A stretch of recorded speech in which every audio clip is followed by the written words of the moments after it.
तनी मनवतन या राम या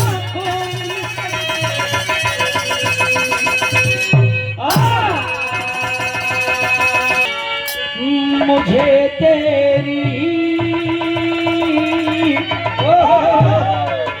मुझे तेरी मुहब्बत का सहारा मिल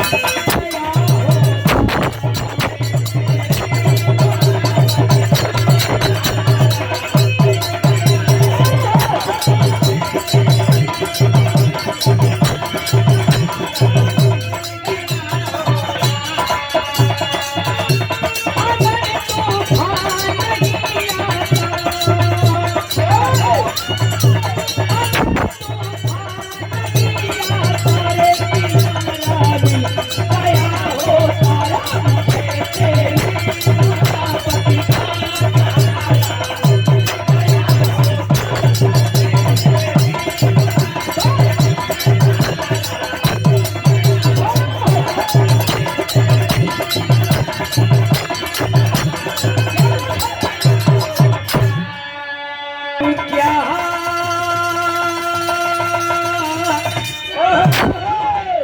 यहाँ कब हो जाएगा कहाँ कुछ नहीं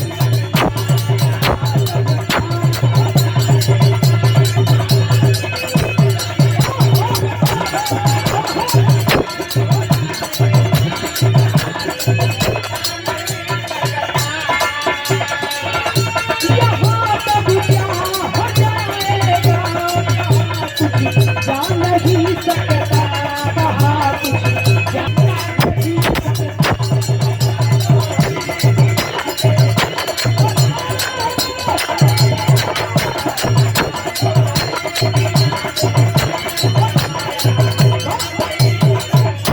शुरू हो गई हमारी बातियों हर घर की बताती हुई बीमारी साथियों फिर हाँ नहीं संदेश है ये ध्यान से सुने अपने ही ऊपर लेकर अनुमान से सुने लखनऊ के सूरज खान डाले दादा की पत्नी बच्चे को लादी से पाले बड़ा यमन छोटा था विशाल किनारा बड़ा यमन छोटा था विशाल किनारा बड़ा यमन छोटा था विशाल किनारा माता पिता में बच्चों को दो बच्चे कर्नल साहब बड़ा नाजों से अपनी पत्नी तारामती के साथ पाल रहे हैं। इतने परिवार है इतने विरह का मेन कहानी है। अभी आगे बढ़ल विरह बड़ी बेजोड़ गीत लग गई दोनों दुल्हन के दुल्हा लोको पायलट रहलन ए लोको पायलट जाने ला चलावे ना पायलट चलावे ना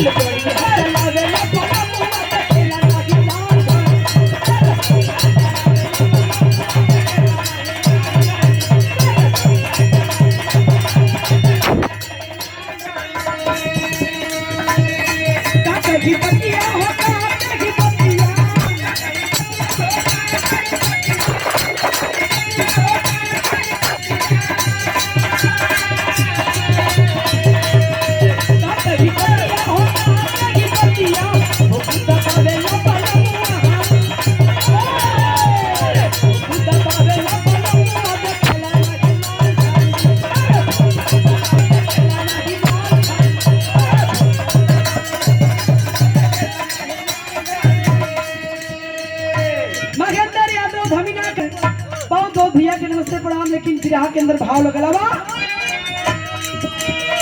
बाबू सजावे ये सपना वाला नवा हमारे कुछ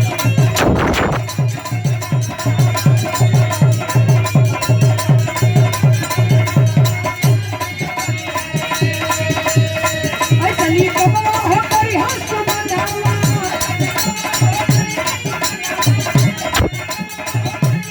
अब क्या नवा हो करी हंस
जॉब पौलत अपने भारत में ना प्रधान जी, विदेश अमेरिका जैसन देश में कर्नल साहब का दोनों लड़कवन का बढ़िया नौकरी लग गई। अच्छा तो चचा एक गीत के हमारे गुरु आदरणीय परम सम्मानित हमारे बिरहा सम्राट विश्वनाथ यादव जी के मुहे आप लोग सुन ले होगा। गाओ तो मेरे गुरु जी गा गाओ तो मास्टर। अरे तराई डाल के चिकन मछलियां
इंतजाम कर देते हैं कि पार्टी चाकी ले लीजिए। अच्छा तो वही पार्टी में एकदम वेज से लेके प्रधान जी केदार चचा सुता न पावा, एकदम वेज से लेके नॉन वेज तक बफे लगल बा। इंग्लिश से लेके हिंदी से लेके उर्दू तक। उर्दू हाँ वही में इंग्लिश से पूरी चलत कुल चलत बा। जेकर जवन मन करत तवन खाए, जेकर जवन मन करत तो पिए पिए। आनी वाणी आनी वाणी उन्हें स्कूल में पढ़ी ना आनी वाणी हाँ लड़का दादा वाली हो गई। की बेटा आते रहना दोनों बेटा अपन अपन मेहरारू लेके अमेरिका चल गई। समय बीता लगल बिरहा में गीत लगल मा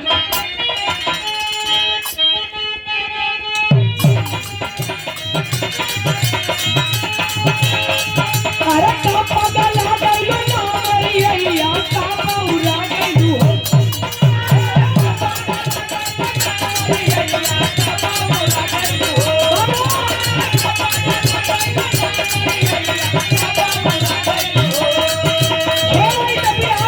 हो लेकिन विराट के अंदर फर्ज को भी लिखत होता। अरे गीता समैया ना भैया गीता समैया भैया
समय बीता लागल, दोनों लड़कन के अमेरिका गईले। 10 साल का दिन बीत गल हो पंचो। एको चक्कर बहन करने साहब का दोनों लड़का में से कोनो अइलन ना लखनऊ। अमेरिका में हुआ 10 साल का दिन बीत गल और दोनों लड़कन के भगवान दू ठे औलाद भी दे दे।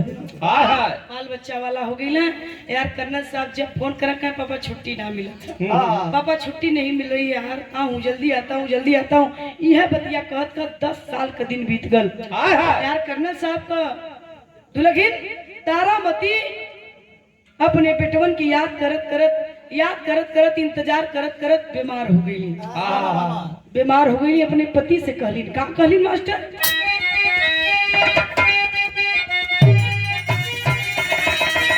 अरे माई कहली हो लाई डाला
अपने पति कर्नल साहब से कहती है, बच्चों को बुला दीजिए कर्नल साहब, अपने बच्चों को देख लूंगी तो ठीक हो जाऊंगी। कर्नल साहब अपने बेटे को फोन करते हैं, अरे पगला तेरी माँ बीमार है, नौकरी छूट जाएगी तो बहुत नौकरी मिलेगी, लेकिन माँ को कुछ हो जाएगा रे पगला तो फिर माँ नहीं मिलेगी। बेटा कहता है कि पिताजी बहुत जल्द आता हूँ, घबराइए नहीं, बस 4-5 दिन और इंतजार कर लीजिए पापा, 4-5 दिन के अंदर मैं आपके सामने रहूंगा। यही कहकर के बेटा फोन रखता है, लेकिन 5 दिन के कहे बाबू 15 दिन का दिन बीत गयल। कर्नल साहब के दोनों बेटुआ में से कौनो ना आई न घरों। और 16वें दिन कर्नल साहब की पत्नी तारामती दुनिया छोड़ देती है। मर गई कर्नल साहब का दुल्हन तारामती। फोन कैलन अपनी बेटा के मरत मरत कर्नल साहब का पत्नी एक छठ बात कही के मरलनी। वह बतिया कहत हुआ कर्नल साहब अपने बेटुआ से, का कहलन मास्टर?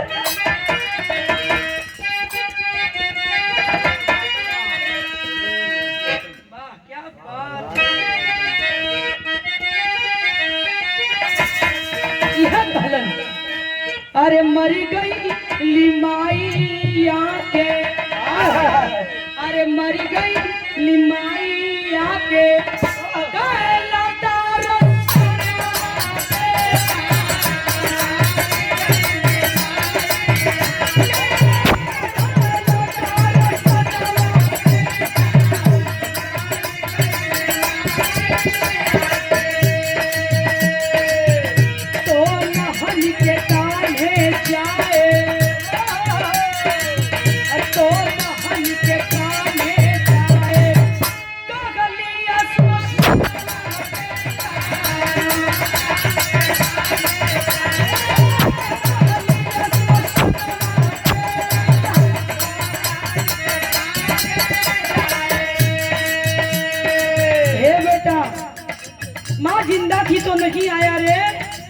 लेकिन अब तेरी माँ अब इस दुनिया में नहीं रही। आजा, उसकी आखिरी इच्छा थी कि मेरे मरने के बाद मेरी लाश, मेरी अर्थी श्मशान तक मेरा बेटा पहुंचाएगा, अपने बेटे के कंधे पर जाऊंगी और मेरी चिता को आग मेरा बेटा लगाएगा, वरना सड़ जाएगी मेरी लाश, छुएगा नहीं कोई। तेरी माँ ने इतना कह करके दम तोड़ा के बेटा कहते हैं खाकलन रोव सूरज भान आनो मानना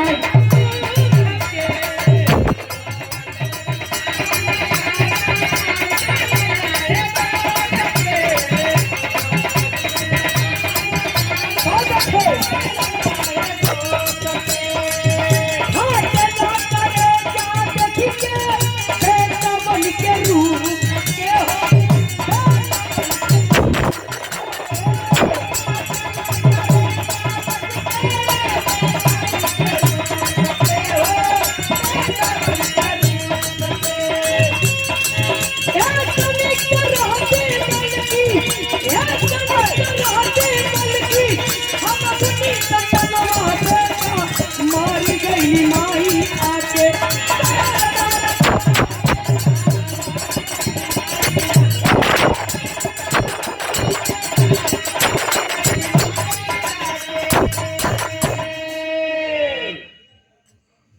हे भैया हो केदार चचा, बड़ी पैसा पुरस्कार देला गतनी से बिरहा के एकदम सुन ला आप ही के देखे करत। अरे रतनवा माई लाल के करत बेटवा के वियोग में तंदी हली। रतनवा माई लाल के करत बेटवा के वियोग में तजदी हल परनवा हो रतनवा माई लाल का करत। माँ बेटा बेटा बेटा रटते रटते तारामती ने दुनिया छोड़ दिया और नहीं आया बेटा। आखिरी इच्छा थी माँ की बेटे को देखने की, क्या पता बेटे को देखती तो ठीक भी हो सकती थी, लेकिन नहीं आया बेटा।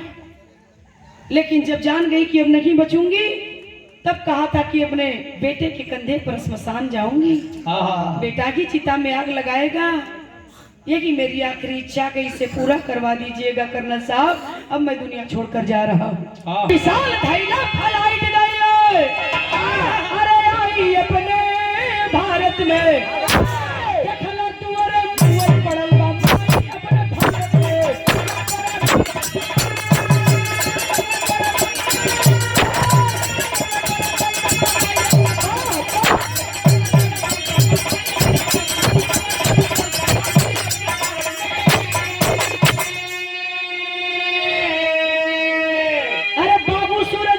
कहला बेटवा मनवा कहवा हो, विशाल कहला उना एला काम बहुत बहु हवा हो। बहु बीबी नागी आई पाई अपने भारत में, सूरज भान सुन के गईला चकराई अपने भारती। ऐ मेरे बाबूजी, आता है अमेरिका से, लेकिन कौन आया? अकेले कर्नल साहब का छोटा बेटा विशाल आया है। दरवाजे पर माँ की लाश पड़ी है। देखे हैं कर्नल साहब अकेले विशाल को पूछ बैठे, अरे विशाल अकेले आए हो? अमन नहीं आया? क्यों नहीं आया? बहुत काम है भैया, बिजी गए, टाइम नहीं मिली, छुट्टी नहीं मिला। ना तुम्हारा परिवार, ना अमन का परिवार, अकेले आए हो विशाल? हाँ पापा अकेले आया हूँ, सारा काम खत्म करके ही जाऊंगा। घबराइए नहीं पापा, घबराने को बोल रहे हो? वो माँ तेरी जो मरी गए, उसकी आखिरी इच्छा थी कि बेटे के कंधे पर जाऊंगी, बेटा की चिता में आग लगाएगा। तुम आए हो अकेले। अरे बेटा आने लगे तो अमन कुछ कहा नहीं? कुछ तो कहा होगा। क्या कहा बता? विशाल ने कहा कि पापा जब मैं आने लगा तो भैया ने कहा कि माँ मरी गई तुम चले जाओ, जब पिता मरेंगे तो मैं चला जाऊंगा। यही कह करके भैया ने मुझे भेजा है, मैं आया हूँ, घबराइए नहीं। कर्नल साहब के पैर तले से जमीन खसक जाती है। नालायक नीच को इसी दिन के लिए मैंने पैदा किया था। कह रहा है कि माँ मरी है तुम जाओ, पिता मरेंगे तो मैं जाऊंगा। उठ करके जाते हैं अपनी पत्नी की लाश के पास, अपनी पत्नी की लाश को उठाते हैं, कलेजे से लगा करके कर्नल साहब फूट फूट करके रोने लगे। मरने का गम तो था ही, लेकिन उससे ज्यादा गम तकलीफ कर्नल साहब को तब हुआ जब बड़े बेटे ने ऐसी बात कही। पत्नी की लाश को अपने सीने से लगाते गए, रो करके पूरे समाज में कर्नल साहब कहते गए। क्या कहे जरा इस लाइन पर गौर करिएगा। आवा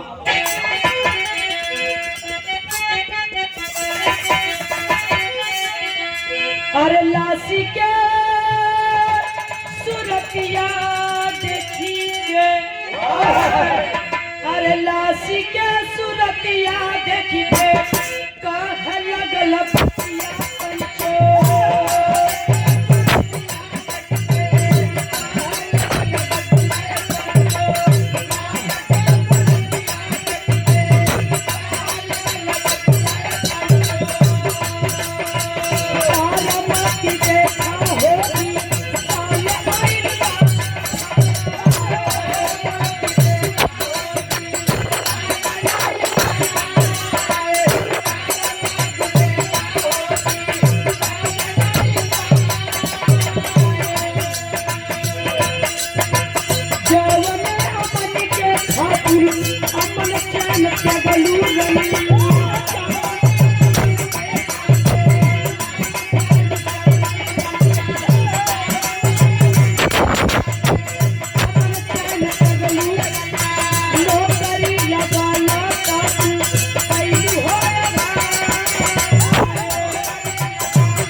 कर्नल साहब अपनी मरी हुई पत्नी के शरीर को उठाते गए और रो रो करके कहते हैं कि रानी जौना दिन लड़का पैदा भइलन हमार गोड़ भुइया ना पड़ल,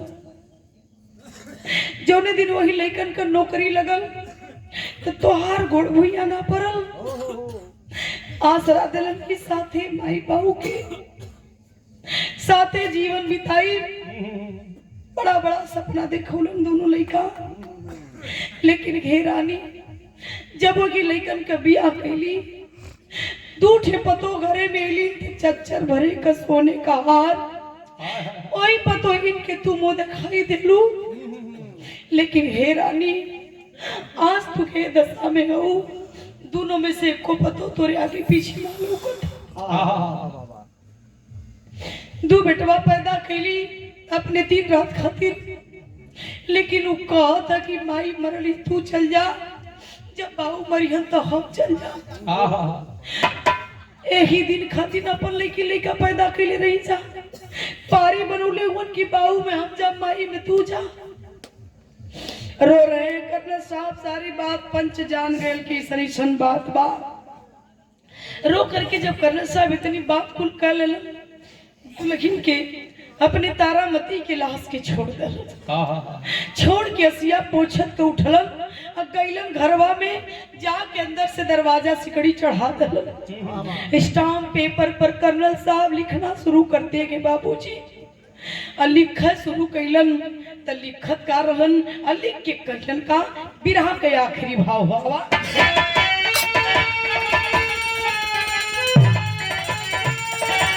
लिख के लेटर सूरज भान जी, अरे बंद कई के कोठरी, अपने कनपटी पर गोलियां चलाई।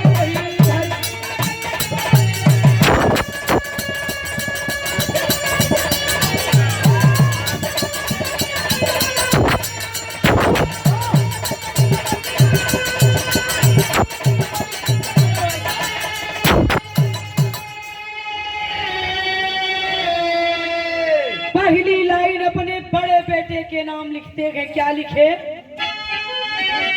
तब कहला यमन व्यस्त रहा करनाया काज हो, तब तारा साथे चिता हमरो जली जाई है आज हो। तो हके हमारे खातिर फिर से ना भारत में आवई के पड़ी, अपने कनपटी पर गोलियां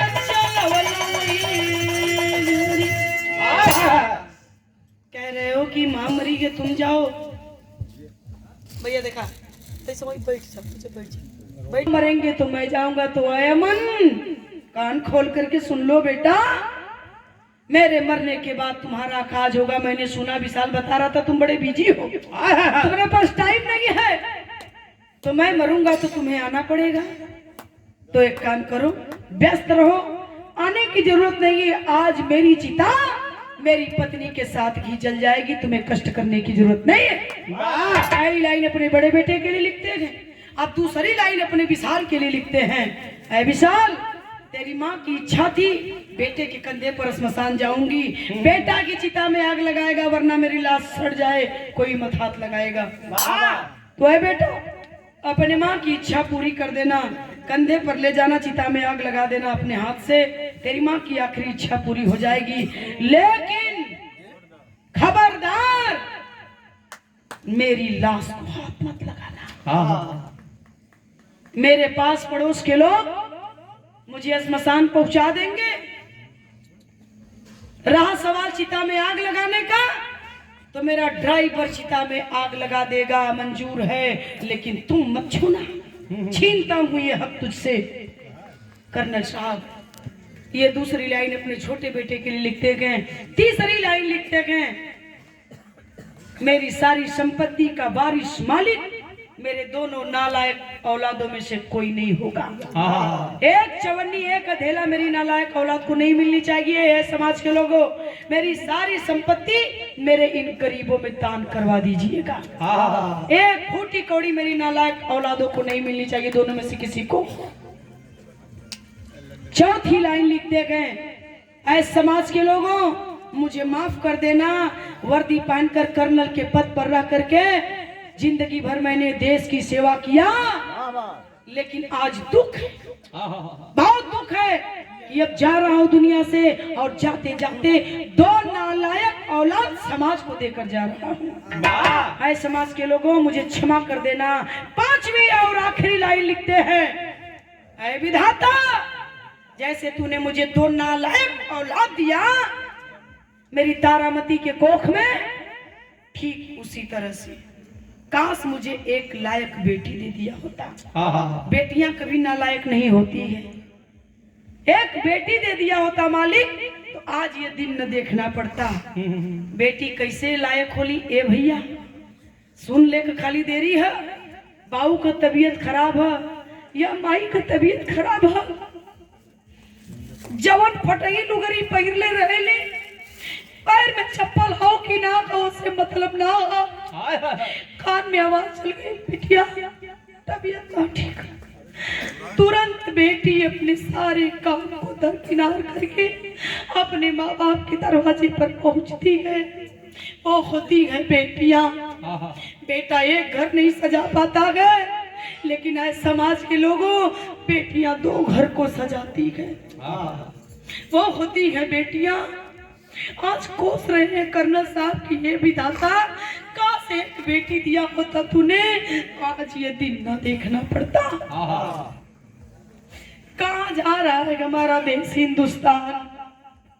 जिस हिंदुस्तान को संस्कृति सभ्यता की मूर्ति कहा जाता था आज उसी हिंदुस्तान की ये हालात है। शर्म आती है इस सेकेंड जनरेशन पर बाबू जिसे अपने माँ बाप के लिए तनिक भी टाइम नहीं है दुनिया के लोगों। दुनिया की सारी दौलत तराजू के एक पलड़े पर रख देना दूसरे पलड़े पर सिर्फ अपने माँ बाप को रख देना। यारो माँ बाप का पलड़ा भारी हो जाएगा। दुनिया की सारी दौलत कम पड़ जाएगी उसके आगे। मंदिर मस्जिद गुरुद्वारे गिरजा घर मत जाना। अपने माँ बाप की सेवा कर देना। चारों धाम की यात्रा हो जाएगी। आज कर्नल साहब कभी सपने में नहीं सोचे थे कि जिस बेटे को इतनी ऊंची शिक्षा मैं दे रहा हूँ वही बेटा कल अपना संस्कार भूल जाएगा। इसलिए मैं बताती हूँ आप लोगों के बीच में रोज शिक्षा जरूरी है लेकिन जितना जरूरी है शिक्षा उतना ही जरूरी है प्रधान जी संस्कार। माँ क्या है पिता क्या है बहन क्या है भाई क्या है ये संस्कार समाज क्या है ये नहीं भूलना। यही तो याद रखना है। इसी से हिंदुस्तान की पहचान है। ए भैया ए लिए कहे कि पढ़ अपने लड़का के खूब पढ़ावा खूब लिखावा खूब आगे ले जा लेकिन ओके शिक्षा के साथ साथ संस्कार भी सिखावा कि संस्कार का होला। शिक्षा रही संस्कार ना तो बेकार है। अगर शिक्षा तनी कम भी है लेकिन अगर संस्कार है तो धरती पर कहीं रह ले जी ले खा ले जिया ले। ए लिए विरहा के गावे के पड़ल। विरहा का शीर्षक रहा अंतिम संस्कार। कहानी खत्म खानदान का परिचय। गुरु बिहारी गुरु रमन ऐसे थे इसी वतन में श्यामा सीताराम महाराज विश्वनाथ के बन में रटनवा माई लाल के करत 101 रुपया पुरस्कार। रटनवा माई लाल के करत नीतू सियारा